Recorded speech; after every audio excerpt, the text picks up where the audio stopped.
si Salea Jen and welcome back to my YouTube channel. So for today's video, bakit nga ba mahalaga ang 3 months grace period or yung 3 months simula pagdating mo sa amo? So bakit mahalaga yun? First is, nag-a-adjust kayo pareho. Yung ibang mga domestic helper is hindi na nila pinapaabot ng 3 months and nagbe-break na sila ng contract, ganon. So, yan yung mga time na nag-a-adjust pa kayo pareho ng amo ko. Ako, hindi lang 3 months yung in-adjust ko dito sa amo ko. Nasa 6 months din. Doon ko nalagpasan na masabi ko talaga na gamay ko na yung ugali nila, na alam ko na kung kailan sila galit, kailan sila masaya, kailan sila ganyan. So, alam ko na kung kailan ako dapat magtanong, kailan ako dapat hindi magsabi or magtanong. So, alam ko na dapat yung alam ko na ba, timpla ko na, alam ko na kung saan yung tamang timing na alam kong hindi bad trip or hindi ganun chuchu. So, marami kasing nagbe-break contract and ang dahilan is yun nga, hindi na makaya yung ugali ng amo. So, alam nyo ba yung sino yung ang mabait na amo? Yun yung pagdating mo pa lang is masama na yung ugali, char. Yung pagdating mo pa lang is mabait siya pero hindi mo masabi na super bait, ganun. So, ganyan yung amo ko. Pagdating ko, mabait siya, pero hindi yung super bait. Hindi siya yung parang isubo na sa'yo lahat, i-offer na sa'yo lahat. Hindi siya ganon. So, ayun nga, pagdating ko dito, alam mo, binigay, cup noodles lang. Pero mag-abot siya, nalalaman ko kung mabait. Kasi pag nag-abot sila, 2 kamay yung gamit. Kahit yung amo kong lalaki, ganyan sila mag-abot. Ako, tanggap lang ganun. So, minsan, ganyan pa ako mag-abot. So, yung ugali ba natin na ganun is, kahit ngayon, kahit nga nung binigyan ako ng lycee or ng ampaw, is 2 kamay nila inabot, ako, pak! Kinuha ko lang ganun. So, nuli ko na nalaman na, ay, mali pala yung ginawa ko, pero tapos ko na gawin.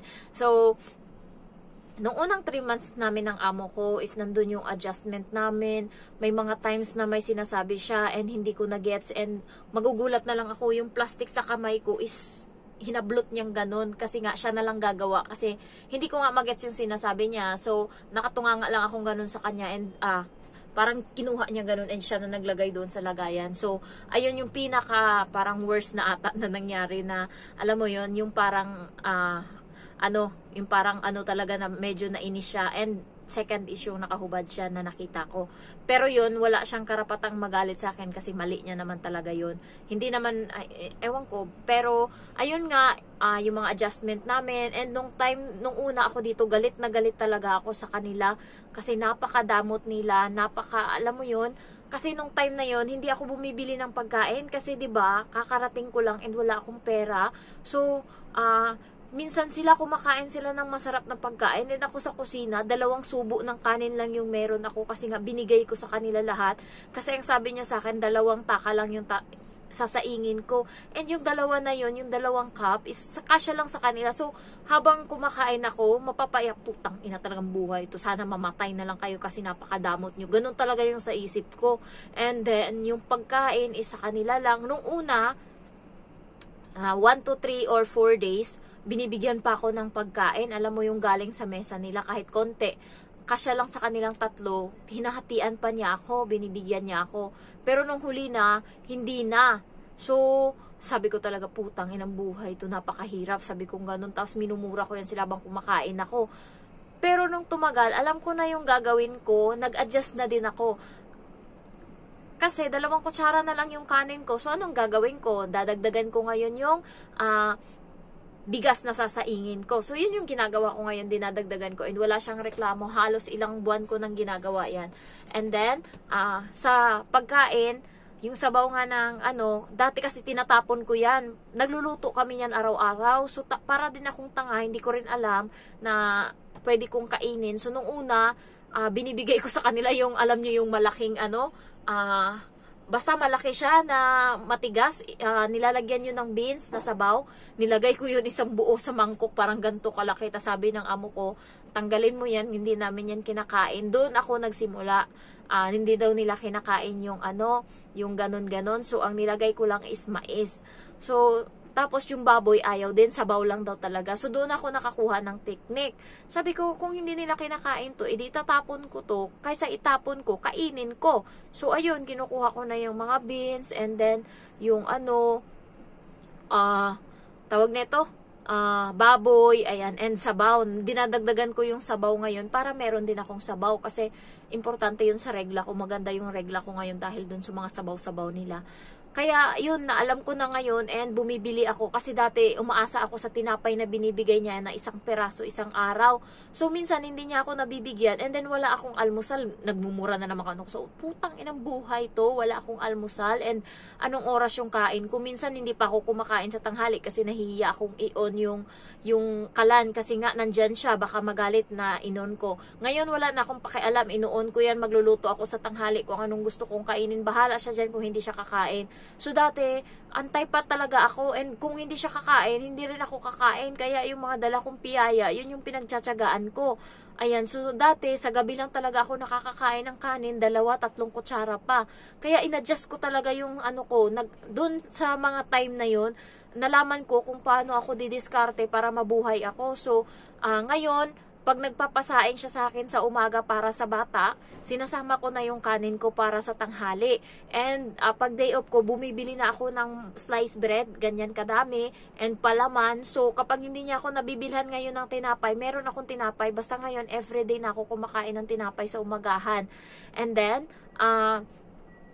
yun nga, kung hindi naman kami nagsasaing sa umaga para sa bata, ang ginagawa ko, gabi pa lang, dinadagdagan ko na yung kanin para marami na siya pagdating ng nakakasiperate ako para sa tanghali ko. And nakikita niya yan, alam niya yan na kumakain ako kasi minsan mga 1 or 12:45 nandun ako sa kusina, tahimik, hindi niya ako pinupuntahan kasi minsan nahuli niya ako na kumakain and sinabihan ko siya, let's eat, sabi kong ganun sa kanya, and pumunta siya sa kusina, tinignan niya yung pagkain ko, wala naman siyang say kasi kailangan kong kumain. Pag tinanong niya talaga ako kung bakit ako kumakain, talagang talagang mag-freak out talaga ako and sasabihin ko paano ako magtatrabaho kung hindi ako kakain. So gaganunin ko talaga. So buti naman naiintindihan niya and inayaan niya akong kumain kahit siya walang tanghalian, wala akong pakialam sa kanya, basta kakain ako. Alam niyo kung sino yung salbahe na mga amo? Yun yung mga time na napakabango or napakabait nila sa una. Alam mo yung pagdating mo, meron silang pabigay sa'yo, lotion, sabon, damit, ganun, chuchu. And then, biglang magbabago yan sila.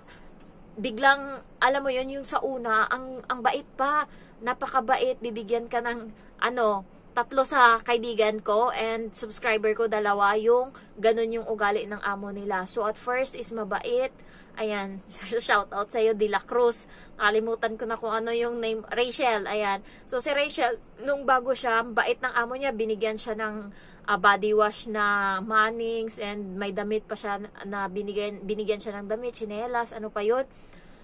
Ngayon, nagrereklamo na siya sa akin always, nagchat-chat na siya kasi nga, ang salbahe na ng amo niya, ang perfectionist na, tapos pinicturan pa yung Hong Kong ID niya, and then, siya yung first nakatulong, pero nagulat siya kung bakit may pera yung amo niya ngayon na coins na Pilipinas. So, 5 pesos ba yun o 10 pesos? Basta binigay sa kanyang ganon. And then, nagulat siya. Sabi ko, baka sa dating katulong? Sabi niya, hindi, ako lang mag-isa yung katulong dito. So, ibig sabihin, hinahalongkat ngayon yung mga gamit niya kapag wala siya. Sabi ko sa kanya, ilak niya yung mga gamit niya, and yung sa cabinet is picturean niya in case. And, yun nga yung Hong Kong ID niya is pinicturean ng amo. Alam niyo ba yung mga ganyan? Kasi kapag gusto nilang siraan yung katulong nila, in case na umalis yung katulong nila, pinupost nila yan, meron silang group. Pinupost nila doon yung Hong Kong ID ng katulong nila. Kaya minsan, big no din yan. Yung amo ko ni minsan hindi pinakialaman yan yung documents ko ni isa. And then, yung ID ko, pinakita ko lang sa kanya, ako mismo yung proud na proud. Sige, tingnan mo meron na akong ID ngayon ng Hong Kong. Sabi niya, oh really? It's a really long time before it come. Sabi niya ganon. So, nagtaka nga siya din na kahit yung visa ko, nakascan yan sa cellphone ko. Kaya, alam niya din na hindi niya ako mautakan. Nung tinanong ako ng agency about sa visa ko, hiningan niya ako, so sinend ko sa kanya, and then, inano ko, nagulat siya, napaka-clear ng ko ng visa, ng picture ko, so parang alam niya na ata ko anong ginagawa ko. Alam niya na ngayon na lahat ng documents ko, aside sa meron ako sa personal na nasa papel, meron din ako sa cellphone, kaya ingat-ingat yan siya sa akin, kasi hindi niya ako mautakan, mautak din ako.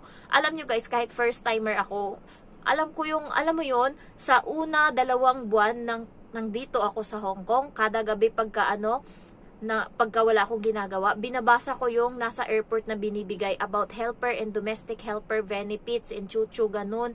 Kung ano yung mga karapatan ng mga katulong. Lahat yan binabasa ko, sinasaulo ko yan para in case magkaanuhan, hindi ako kawawa or alam ko yung dapat sa akin. Kaya, ang layo na nang narating ng yun lang. So, yung mga baguhan, yung kakarating lang and ang bait ng amo nila, nagbabago yan guys. So, simula nun, nagsisimangot na yung amo nila and ayun nga, nagiging perfectionist. Yung isa si Tony Ricafort, umuwi na ng Pilipinas. So, una, mabait yung amo niya. Alam mo yung alaga, nag-I love you always sa kanya natutulog. Tapos biglang nagbago, nagiging palasigaw na ngayon yung amo niya. Mabait yun nung una. Tapos yung bata is doon na pinapatulog sa kanya always. And hindi na siya 24/7 siyang kasama yung bata. And kung anong mangyari sa bata, halimbawa humihi, ganun, chuchu, ganun. So siya lahat mag-aalaga. So sa kanya na.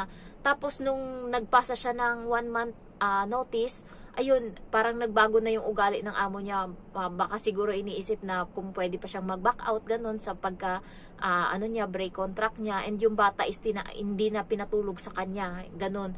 Pero umuwi pa din siya kasi wala namang anak si Tony and wala naman siyang sabi niya nga, mabubuhay siya kahit sa Pilipinas. Totoo, nakita ko yung niya, hindi naman sila ganun kahirap. Hindi sila katulad ng iba na talagang kailangan mag-push talaga kasi may kailangan gastusan or kailangan padalhan kasi may umaasa sa kanila. Sa kanya, mag-asawa lang sila and okay naman yung buhay nila, char.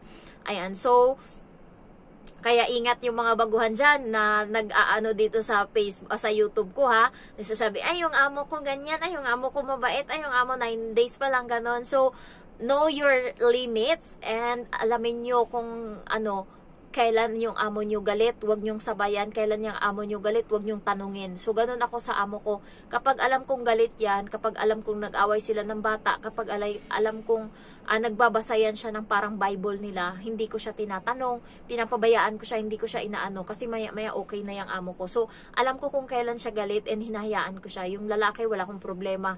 Hindi yan nagagalit. So, kahit isang beses, hindi pa ako napagalitan ng amo kong lalaki. And, minsan lang yan siya mag-utos kapag talagang siya minsan gumagawa kapag may kailangan siya. And then, yung bata talaga, dun lang kami talaga nag-away. So, at least kahit papaano, kami lang dalawa. Baka magbago pa ugali niyan. Ayan, so, ayun lang. Good luck sa inyo. And yung may mga amo na mabait, wag niyong abusuhin yung kabaitan nila. Give them hard work. And, also pulido na gawa para hindi magbabago. Kasi ako, isa din yan sa ng amo ko sa akin. Kasi kung yung linis ng kusina, sobrang linis talaga yan hanggang ngayon. Wala kang makikitang itim-itim sa dingding. Pinupunasan ko talaga yan.